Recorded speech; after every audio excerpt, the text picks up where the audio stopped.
Okay, Monica, we are about to start. Thank you very much once again for accepting this invitation and sharing your experience and knowledge with our students. The issue of new innovation technologies is comparatively new for our students, and as well as when it comes to their applications into different area of life, it makes it more exciting. And we know that whenever there is technology, we have issues related to laws and regulations. So usually it has been seen that lawyers take a defensive position towards all the new innovation technologies. So they always talk about issues related to data protection, privacy, intellectual property, international law, environment, occupational health, and so on.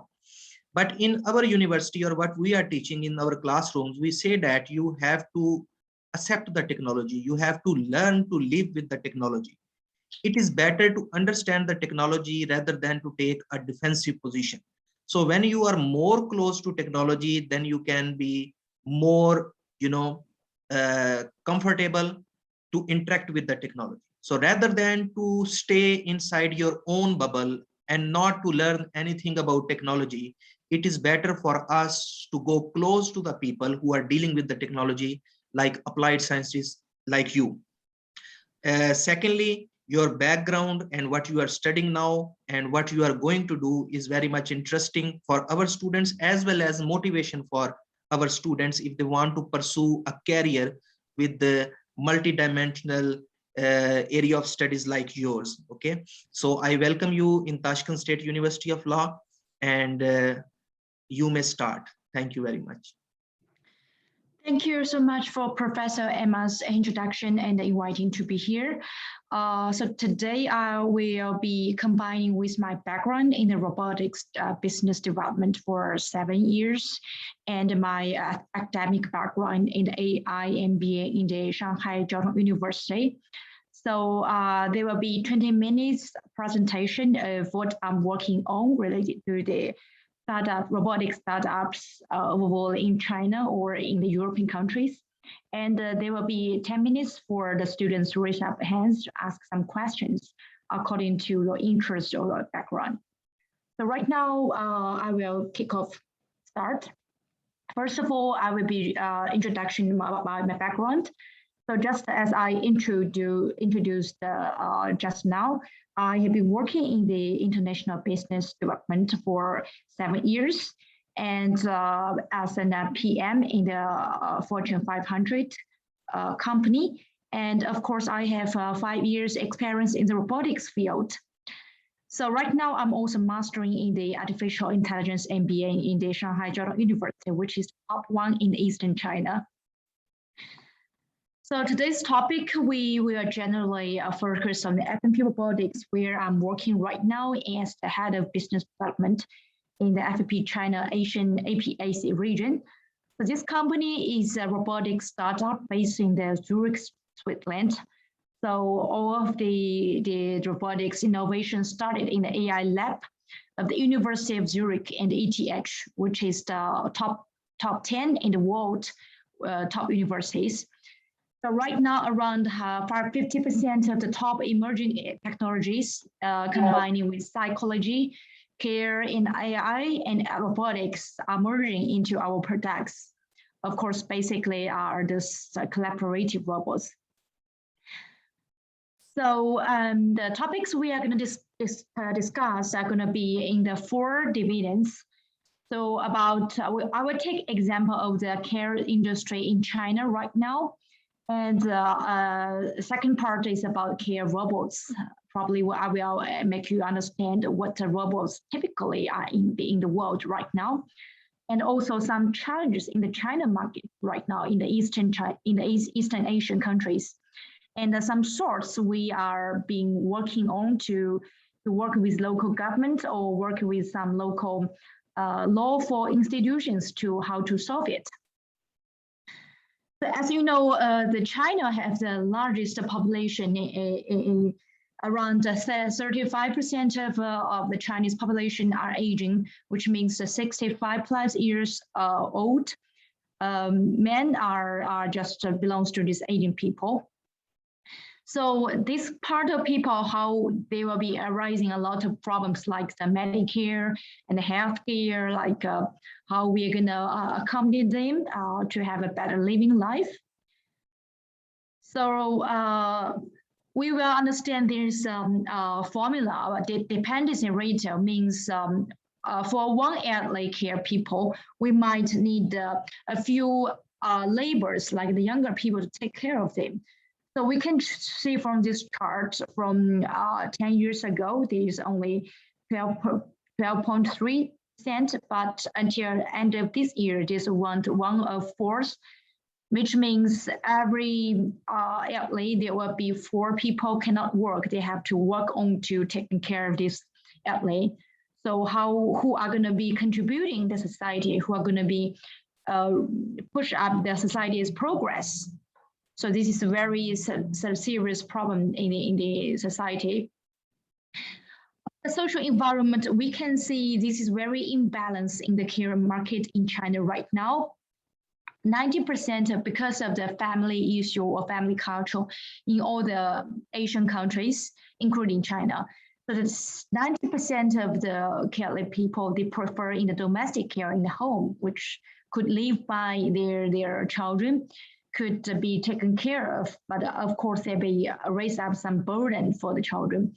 Only 10% prefer to living in the authorities, by the help of authorities, but only 10% living in the professional institution care, and only 7% who can live near their community, like their housings, but it's still very low ratio in China. So according to data, we can assume how one care robot, suppose one care robot serves 20 at least in the care institution, how large is the care robot size in the China right now? You can make like a math formula after I finish this introduction. This is a huge market potential for the care robots in China market. So this is a step how China bring up this smart care, because the human cannot catch up this or by labor force to take care of elderly. Then young people have to be contributing, dedicating on the developing China's society and the economy. So we just raised up some smart concept during this recent 10 years. So around this 3 or 4 years, this is quickly growing up period. A lot of startups into the robotics and artificial intelligence, smart digital science, they are around this time. So this is very active after some financial investment going into this field. Before that, they were around 5 or 6 years.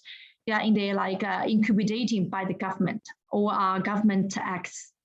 So you can see a lot of IoT action or national engineering policy came up with this kind of trend. How about the technical analysis? We can see from the China Internet Data Center in the recent 10 years, China's internet company quickly rise up, like the Alibaba, Baidu, and Tencent. They are all big companies of internet. So there are more and more companies registering every year into this IoT field. So our infrastructure are going to be online new infrastructure, like the 5G. So this is also a technical advantage for the smart care to develop. Of course, the market scale of the AI enterprises are also increased every year. So new technologies and artificial intelligence, robotics, they applied into no matter elderly care or other applications, they are emergently and globally aging tendency. So quickly emerging under this column.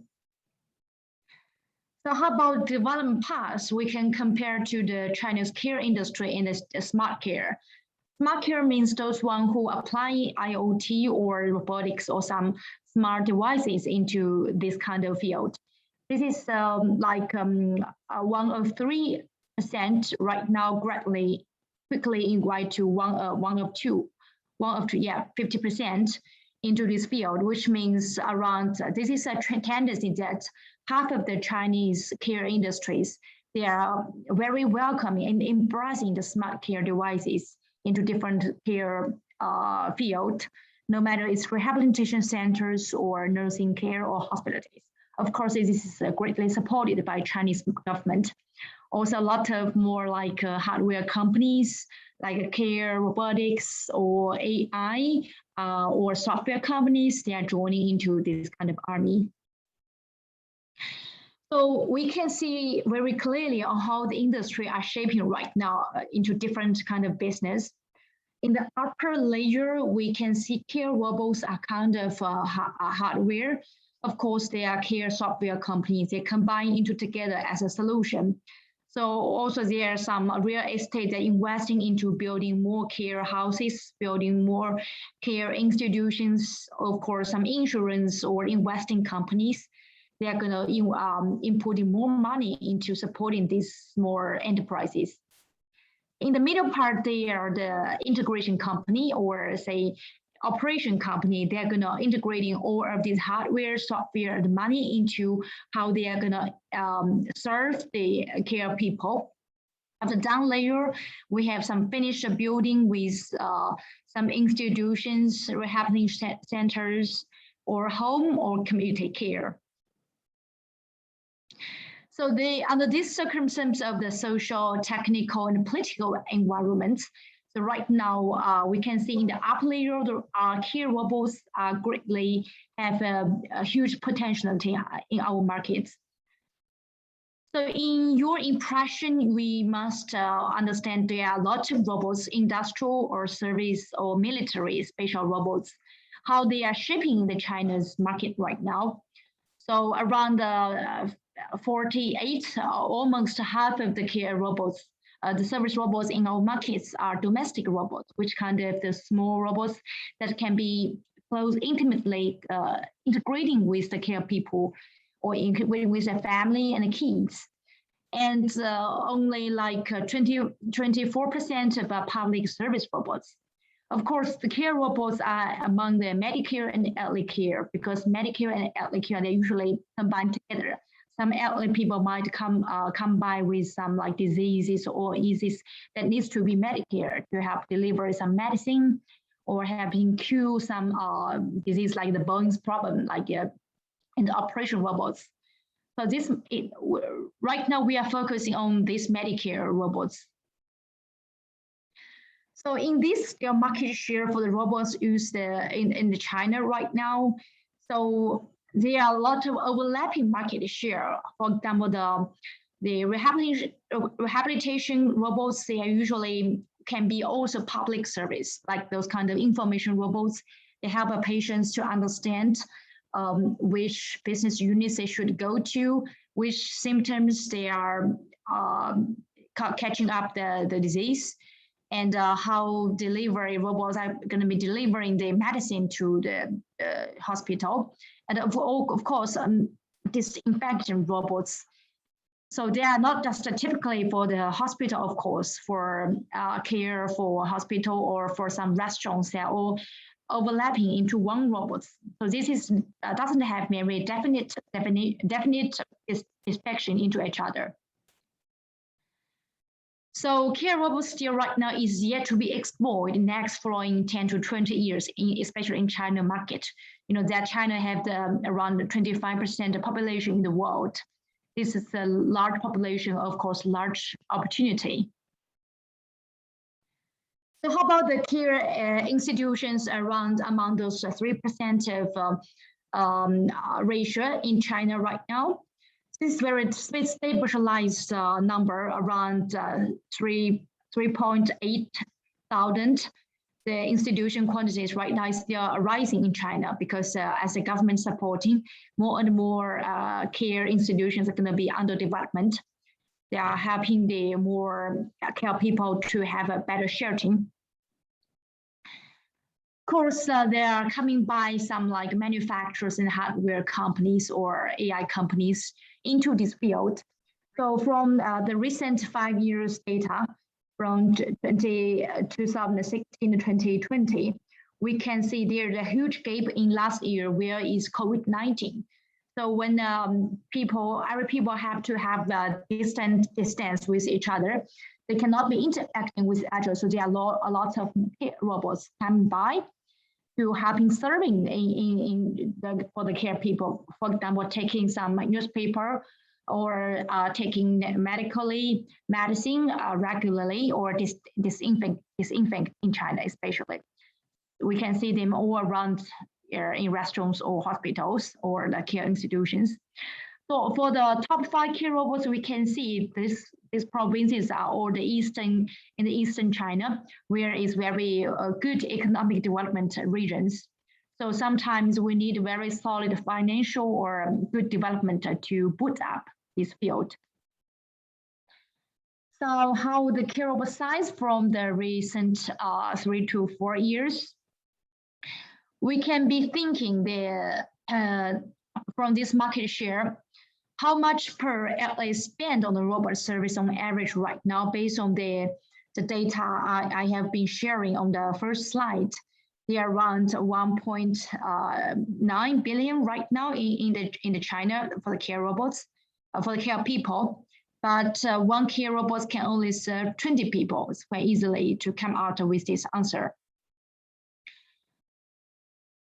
So right now we are sharing some very hard challenges after, like say, these care robots industries we have been working on. So this must be also some chances for the law for students to be working on in their career life. So the first of all is very, how to say, practical. Most of the care people, they are not yet that affordable for some care robot service. So the cost performance is very huge challenge. Of course, some convenience. Also the accessories, how care people are going to use it, is because it's too complicated that the elderly people are not that easy to understand. And secondly is the data security. Is very severe question in China right now. It's also a challenge for all the robotics company, not just in the care industry. So for the company I'm working right now for Leo, is the Swiss-made robotics. Is bringing to China since 2020. They are not allowed to listen, which means they're collecting data when they'll be working in the care institutions. So the recognition of the persons are not allowed as well, because some care people, they are very sensitive to the cameras when they are be working. So this is a dilemma between the intelligence and the ability to learn based on the situation. Of course, the China market right now, since this year, they have been hitting hard on the data, the internet company like Didi, or some like, how to say, internet financial company. So data right now is a national property. A lot of law firms, they have been working on this field as well. The third one is technical feasibility. You know, the robot sometimes cannot speak and listen at the same time, at the same moment. So it's quite a challenge for the robotics company like us to be balance the lifting and the falling downstairs, falling at the floor sensors. So sometimes the robots are not able to do everything. So sometimes there will be some safety problems as well, safety risks. We cannot make sure the robots as flexible as the human, because this is just very early stage. Also, there's a big gap between 3 different kinds of people of different background.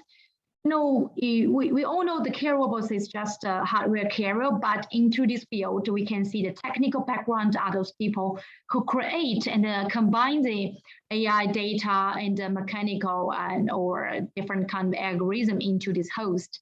But the users are not these technicians. So this is always a gap between the staff who are from these care industries who are using these robots. Also for the users, there are those kind of people of very high aging people. They are not quite easy to understand the creations you made in your technical field. So this is always an interdisciplinary field. quite a long procedure in China market as well. We have to spend a very long journey to educate this country, educate this field, educate your users. We have to deliver a lot of speech from the year beginning and the year end. Of course, in the middle, the government have to help us to train more or educate more professional people into the nursing care. The next is the expectations and fears. Just as you know, every people have watching some like tech science fiction movies from Hollywood, like the Matrix or Star Wars or different kind of series. You will always be thinking that robots can do everything like a Superman, but in the reality, it is not like that. So it's always a super intelligent machine that stores and learns from everything. But sometimes if we have been developing into that advanced, probably there'll be some more fears for the nursing staff in this field. They will be quite for the work placement. So even right now, the robots haven't been that smart, intelligent right now. They're doing some assistant work like delivering water, open the door, or exercise, some very like 10 to 30% of workloads of the nursing care. They're still very fear, so they are still against in China. It's also very challenging for us to educate the local market. Okay, based on some challenge we have just facing, there are some sorts we thinking that can be probably greatly solve these dilemmas. First of all, of course, when we enter into a new markets as a foreign company, so first of all, we have to get the government policy support. They will have greatly minimized how to say the different difficulties. The first of all is regulations. The government should optimize some care assistive equipment standards. For example, like how large the robots should be working on, how the safety cases, for example, when the robots crash into the human, whose responsibility should be responsible for. This is still very unclear or ambiguity field right now. It still cannot be so easy for the enterprises to understand. Also, some taxing rebate could incubate more AI or robotic startups in China. From the users end, the government should also have more better insurance and social welfare to invest more in the infrastructure and equipment to help the more and more care people who can accepting from the home and transferring into the institutions. So of course, the financing policy should be better for them to invest in the care industry. So but because they are not yet very mature field, so a lot of banking are not so beneficial for these startups. For the care institutions, of course, some ending users are going to use these robots. We just think there have to be more inclusive to embrace a new revolution instead of being against. So skilled professionals and nursing caregivers could be starting from the university, for example, some care training schools before they are going into working in the rehabilitation centers or hospitals. So that from then they could be quickly helping the end users to use it and helping them improve the efficiency as well. From the perspective of enterprises, which is like the FMP Robotics, we are enterprises. We are working on this field. This is a long run, so we have to better understand the pain point of the care users, not just based on our technical. We just cannot make it robots too technical. We have to make it more simple to better balance the understanding for the end users, especially for the care people. And the solidify the technical breakthrough into the implementation. Of course, tech breakthrough, the interdisciplinary, which is the main field in the software end, So that could helping the people to better understand it.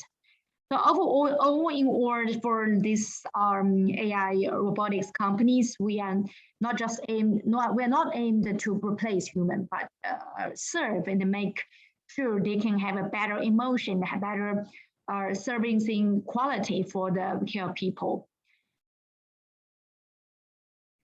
So that's so much we have been working on the sharing for the students in the care robots industry. Of course, based on my past experience as Professor Ammar, I'm also working on some exporting Chinese robotics into European countries or North American countries.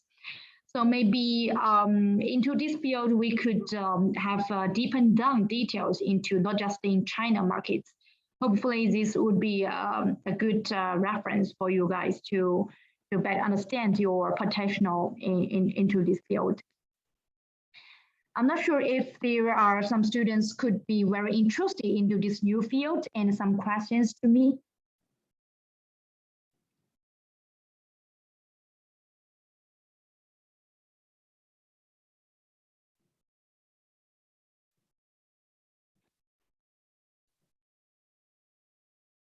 Yes, yes, you can continue.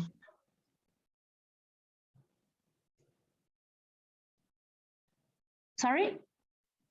Are you done? Yeah, it's so much for what I'm sharing.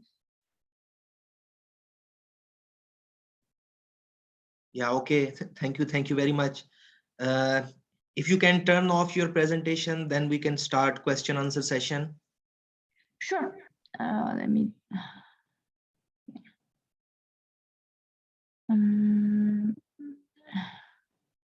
Oh no. How should I stop it? Can you just jump in, or I have to stop it before you can share it? You can just stop from your side. Okay. You can close.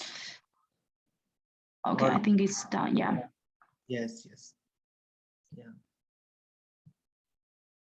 Okay, thank you very much for this wonderful presentation and for enlightening us, I would say, with this area of innovations, as well as I would say that you have touched some of those questions which are the matter of concern for the legal scholars. For example, you touched the policy issues as well. So I have received some questions, but the first question is about not related to the technology per se, but it is more close to the legal scholars, but they want to know about your opinion, that what you think personally. So the question is that don't you think that the robotic will eliminate the intrinsic values with regard to the respect to the elder people? Because as I understood, this question is that when you installed robots, the cleavage between children or the grandchildren and the parents increases, and this is a matter of concern, especially for highly culturally influenced societies. China is also one of them. So the first of all, what you think about this scenario, and secondly, is this technology is readily being accepted into the China, because China traditionally is very conscious about these sort of questions when it comes to the respect to the elders, that instead of taking care of your own elders, you bring a robot who will substitute their children or grandchildren's. Okay, got it. Actually, I have been working in robotics for like 5 more years right now. So far, there, according to my experience, so far there haven't been any robots could 100% eliminate any children's emotional value to the elderly people. All the robots right now in the China markets are very, how to say, the functions are very limited into their own field. Like say, the security robots can only do some camera work, like conferencing or watching or surveillance, something like that. And delivery robots can only do some like disinfectants or delivery some things from the restaurants to the end users' hands. And for some different robots, they can only do their limited work. There haven't been any like Grammy work that can totally taking all this intelligence into one host. Of course, such kind of technology only exists in the American science fiction. So from point of my reasonable view, this is still maybe after 10 to 20 years later, after some like Elon Musk, we can see next year Elon Musk, like, probably kick off something that would be very interesting. But I'm very, how to say, personally, I'm very doubtful for such kind of thing. Of course, there's a company in our field named Tech Robotics. I'm not sure if in the education you guys have heard that. They do a lot of education robots in the recent 10 years, from the small kind of thing or to the bigger one. They have been our research and develop the kind of humanoid service robots for over 5 years. It's kind of beep robot with 2 foot. They also appeared in the World Artificial Intelligence Conference this year. We can see their marketing videos are very fascinating and eye-catching, but in reality, I also passed by there and interacting with robots is still far away to go. Even when they're working in the show, their hands suddenly broken down. So this is far more way to having any kind of emotional parts instead of the children. So like saying in our Asian cultures, the family is very important from our traditional to past to now right now. So this kind of emotion, nothing can be replaced. And maybe some pets or pets, they are living creature. They are not just a machine. So this is still not yet cannot replace.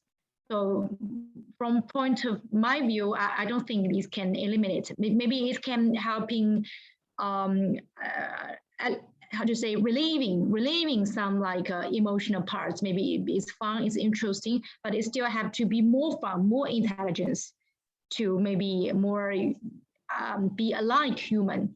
At that time, maybe we can say we have such kind of fears, but right now it's not that yet that far. Yeah. So one more question is relating to unemployment, especially of nursing staff. And the summary of this question is that how do you see the replacement of nursing staff with the installment of these robots, and how they are able to treat the terminally ill people or the people with serious diseases? Do you think that if we will have robots who will be able to deal with these sort of patients, then the nursing staff, there will be no need of nursing staff? Yeah, that probably may be. Right now, we just still back to a little bit related to the first questions. For the nursing staff, we have different kind of robots are replacing directly to the nursing staff's work. For example, the washing elderly people, something like pee and poo. We have the Japanese peeping robot who can take care of some dirty stuff that the human are very easy to work on. And also something like exercise or like the medicine delivery, some very repetitive work, they can be replaced by the robots right now, but it's not that quickly because they are also very separate work. If you say won't replace, maybe we could maybe like 10 more work to be replaced by these robots. This robot do the security surveillance, that robots do the maybe like taking the medicine to their mouth. That robots can raise up the elderly care when they cannot move their body. Or this is very difficult work. Of course, as technology develops, we haven't been achieved everything. So maybe for the nursing staff, some of the work they are still very fear, like the exercise work. This typically can be done by the robots. Maybe nursing staff, I think I'm not expert in this field right now, but in the end, the artificial intelligence only can be achieved by combinance with expertise. So they are the partner, they're working with together. They're not against each other. Without those kind of expertise to correct the machine, correct the AI's wrong, correct the AI's errors, there we can't be so achieve so close to the human. So we can say right now at these times at the contemporary science, these kind of robots are a good assistant partner to the nursing staff. But maybe in the future, as the technology and infrastructure like 5G and network and data are developing far and far, further and further, this big possibility they'll be replaced. Okay, thank you very much. And now the final question is from our lawyers once again, that they are asking, do you have any legal scholars or scientists who are working in your companies? I mean, is there any place for law students to get into this industry if they want to pursue a career, or how often do you consult with legal scholars? Yes. Yeah, actually, in China market, I do think this market is very huge, but you have to, just like us, before you came to China, you have to understand this market potential and do some marketing research. In my field, there are most of the robotics companies are startups. They are very, how to say, lack of law for senses. They usually do things without this kind of law for awareness. So when they make errors, make against the laws, they will finalize, oh, I need consulting my lawyers. For example, for my company right now, it is a foreign company. We have the lawyer for cases in the Switzerland, but not in China. So I think this market needs a very good education as well.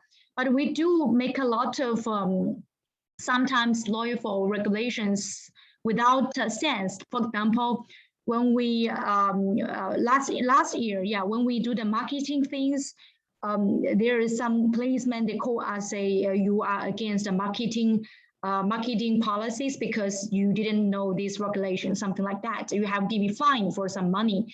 So also some like the branding logos, we haven't to be aware before they entering this market.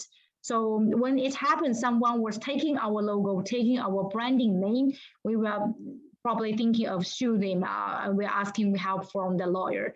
So maybe before that, for the lawyer for institutions, they can do a lot of speech, a lot of knowledge sharing to educate such kind of AI startups or robotic startups to make us be aware of these things so that we can be working with them in advance before something happens.